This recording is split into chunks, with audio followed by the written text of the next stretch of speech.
can you give us any tactical advice as to how we might engage with, for instance, NHS government to create that dialogue? Thank you. Well, I've always been committed to the liberation of England, so I'm a you haven't put up with my jokes, I'm sorry.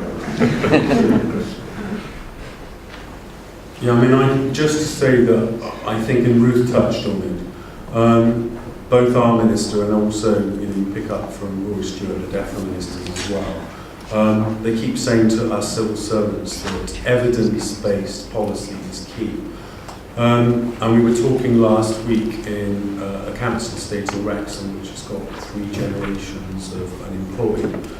And what we were saying is we've really got to get much better at showing the value of health prevention, the value of what well-being can contribute, and put some financial costs on to actually make sure then that we can show Treasury benefits. So I think there's a piece of work that I noticed that the Wildlife Trust are doing. I'm not sure if it's just Wales or it's England and Wales, to start to put some figures on some of these values, and I think this is what we've got to get better at doing. And of course for us we've got our new legislation which actually is now going to force the ministers, hopefully they'll want to as well, to work better on some of these things. But I think our designated landscapes, AOBs and others, I think we sort of hide that bit of our bushel, we hide that light under a bushel of what we can actually do in some of these areas. We focus perhaps on the biodiversity bits, the landscape bits, but we don't perhaps focus enough on the value and the view and what it can deliver for our health.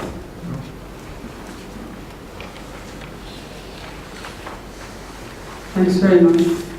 The question it's quite a complicated question and a number of aspects to it.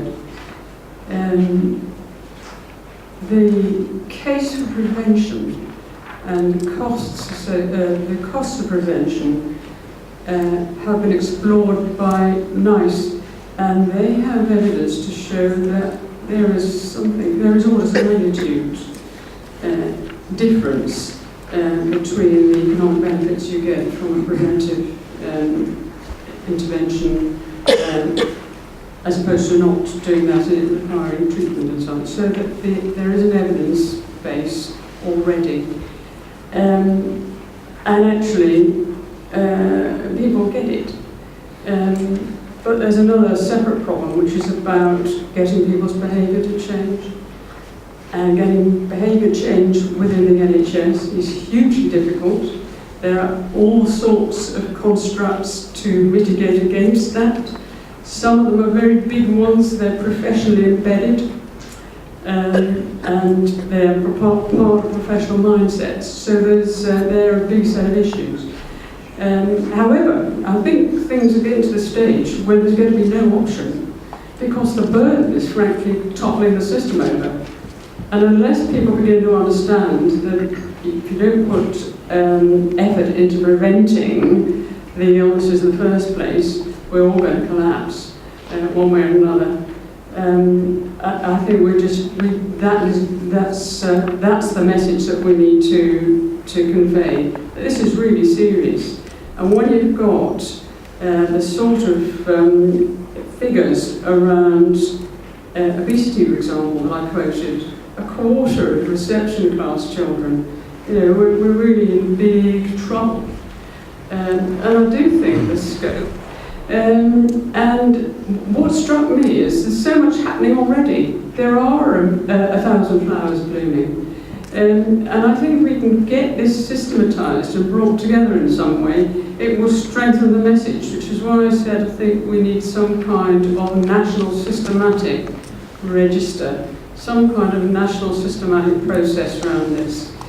I've spent 40 years either on one side or other of this debate, either on the health side or the environment side. There are very few pieces of organisational or operational machinery that span the boundaries. And those constructs, I think, are something that we need to be looking at in Wales, and we've been discussing that, Chris and I, earlier.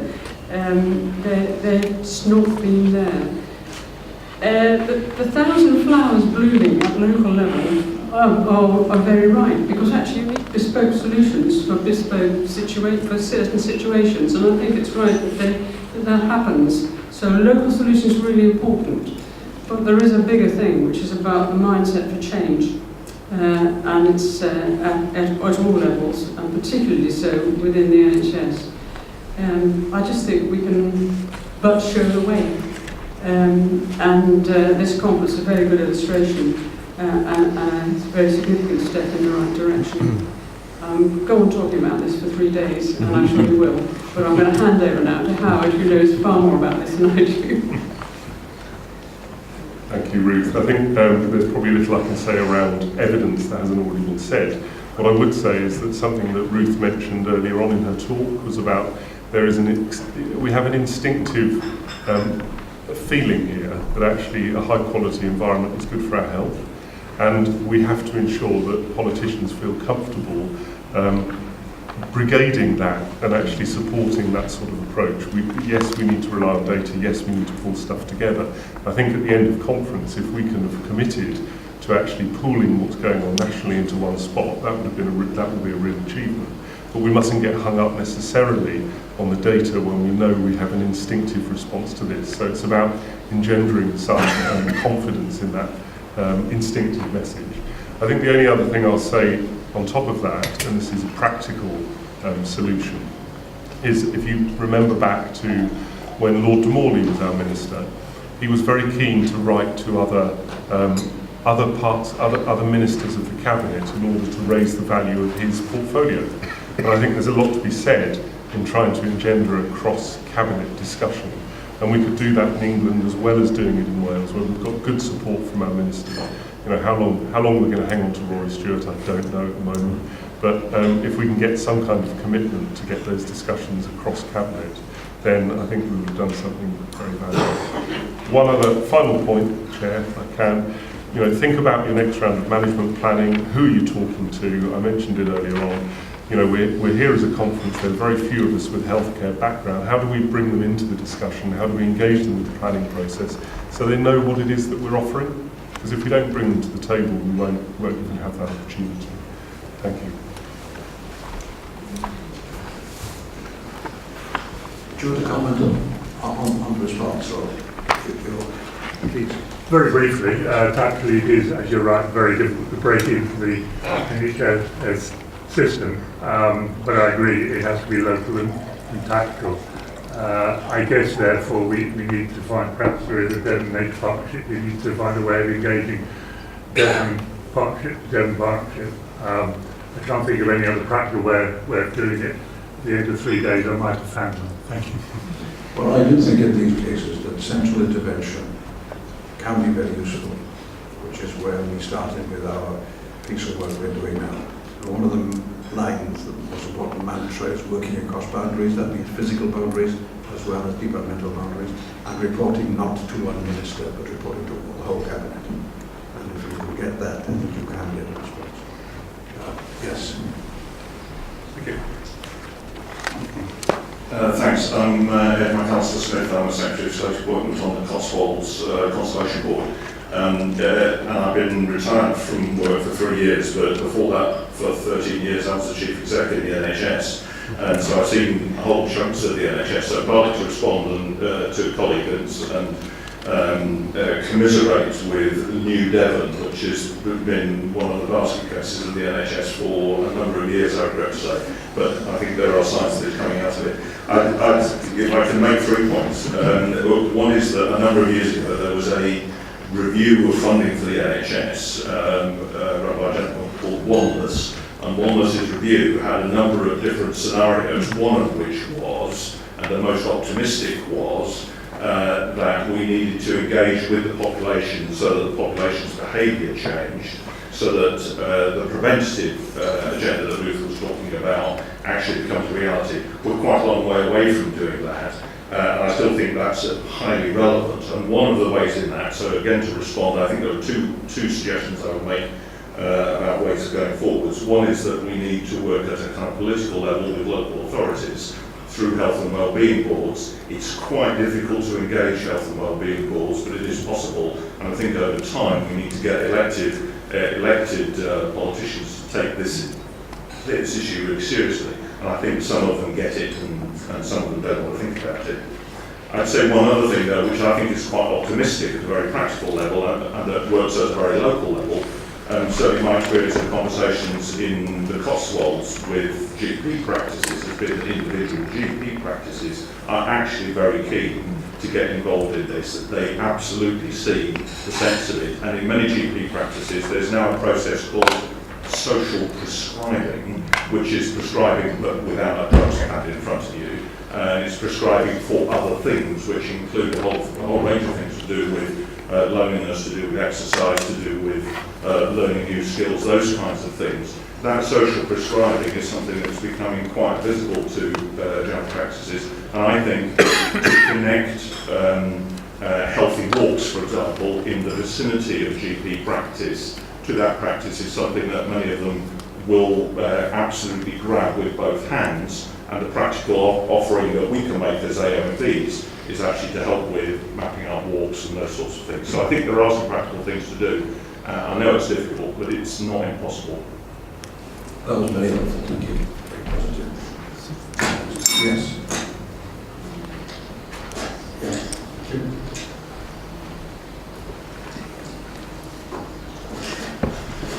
Good morning.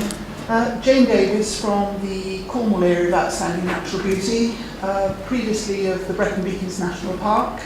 So very fortunate to have been in beautiful Wales, but now very privileged to be in wonderful Cornwall.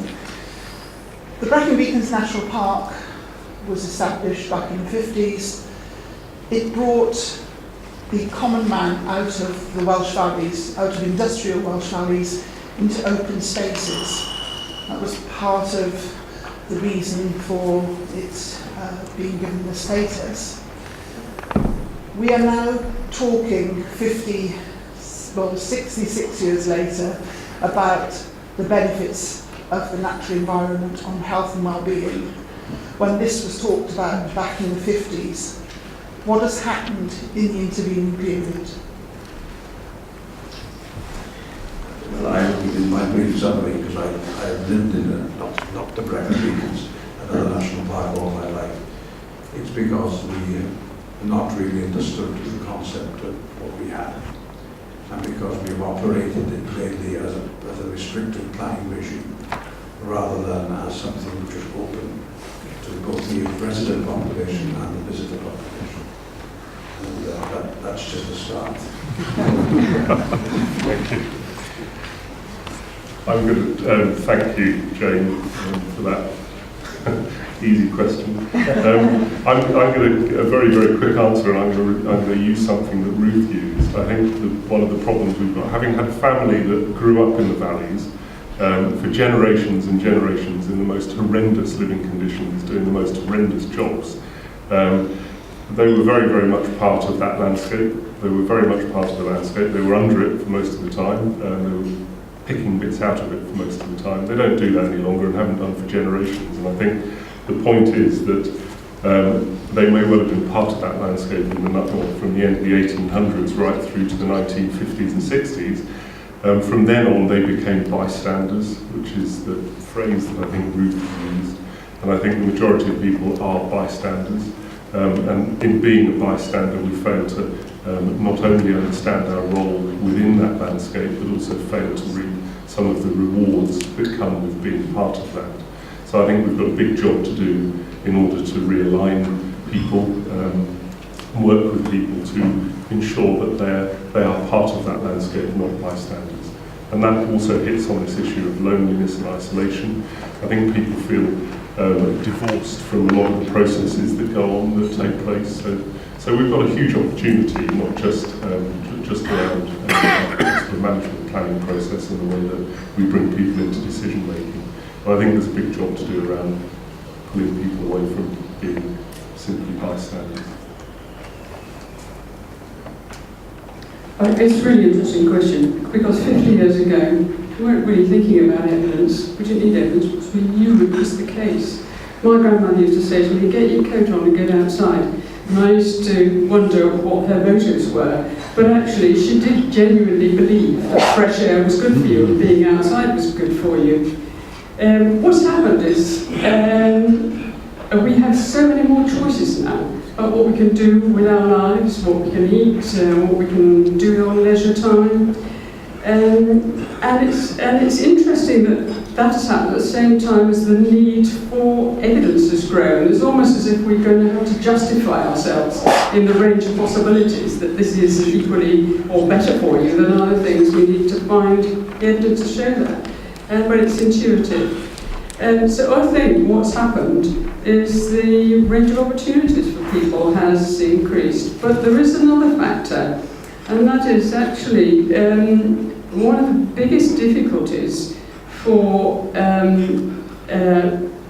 if you like, making use of this wonderful resource we have outdoors is not the access to the start of the walk. It's actually inducing people to come outside their front doors sometimes. People have a real problem about making the first step. And I think we need to bear that in mind. I mean, in Wales we've got some really brilliant new facilities. We've got zip wires, we've got trampolines over quarries, we've got everything. We've got inland surfing, just you name it. It's wonderful. But at the other end of the scale, we have to find a way to help the people who can't make the first step and experience what it's like, maybe even in their own gardens. So it is a complicated set of dynamics, and just that's to add to things that Howard has already touched on. Yeah, and the only point I would add is the schools. I think we've got to do far more with the schools, because if you start young and you inspire a child to get involved in the early years in loving their landscape, loving nature, they'll do it for the rest of their life. And I think we have had too many siloised policies, not significantly enough across going working together. So that's why we're hoping to make a change now. I can smell the coffee, I think. China. Time for one more. Two more. Okay? I think Johan was up first, but okay, I'll take you first again. Johan went I'll take you first. Please facts. I wear quite a few hats, but the hat I'm wearing at the moment is a trustee of the John Muir Trust. I'd like to pick up on what you just said and about picking up young people. The John Muir Award, which is quite active in Wales, I think it's got 50,000 young people that have been awarded the award, really does engage young people and engages them for life. Could I encourage both Welsh Government and English Government to take much more of a role with the John Muir Award in picking up these young people before it's too late? Thank you. You have the last word over there. I think. Hi, it's Catherine Brady from Kent Downs. I'm European funding officer. My question is for the panel and also for anyone in the room who might be able to shed light on this issue. In Kent, we've seen increasing numbers of health and nature-related activities in the conservation sector. It's been very ad hoc. Lots of really good work, but very small projects funded by a whole range of health-related funding, from KCC Public Health through to chemical commissioning groups, health and wellbeing boards, trusts, local charities. That it's a very confusing sector. I wonder if anyone in the room or the panel can offer a clear description of the funding sources available for health and nature-related activities and health and wellbeing activities subsequent to 2013 public health action.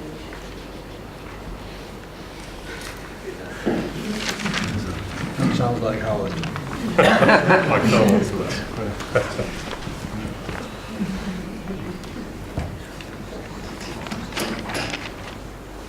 I was just told he's the expert.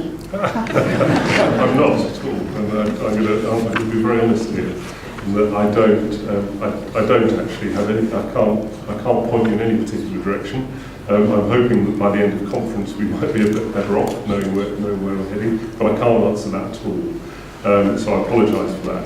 I will come back to Peter's comment, though, very, very briefly, in that we talk about engagement with school children. So I'm sorry, Catherine, that I'm not answering your question.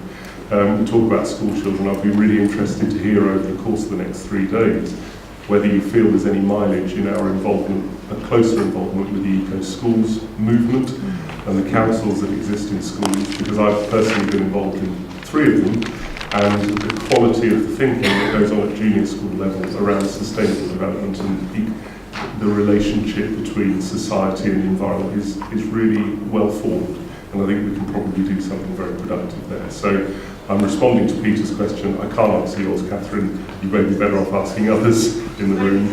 Someone in the room. Yeah, okay. So I'm happy for David to open that up wider if someone can fill in. But I'm going to pass it back. I mean, all as I can say on the funding is it is, and I think we just have to be honest, it's got an incredibly complex landscape wherever you are. You know, funding packages have got increasingly more complex that people put together, and the range of stakeholders has got greater. That goes right through to people, including the time of volunteers in funding packages, right through to a massive range of small funds. But I think the ambition has to be to try and draw it out better and make it a bit simpler. But that doesn't really help you for us. Let me make a final point. One of the things that I was trying to do when we started the exercise we stood doing in Wales was to get an understanding from government that you guys would operate your funding in a different way. In other words, that you would make it clear that there was funding put down for the participants themselves to decide on their own priorities. And I think if we can think in that way, that does help. But that's got to be cross-funding across departmental boundaries and local boundaries and also vertical boundaries of service delivery. And also find ways of creating new initiatives which can, of themselves, either working with the third sector, part of the third sector, or with commercial investment. And I found it very exciting, really, how some of the people who are involved in some of the activities we just described this morning, the commercial activities using landscape, which are very profitable, very successful, they're prepared to put something back because they can see it's a way of operating for the future.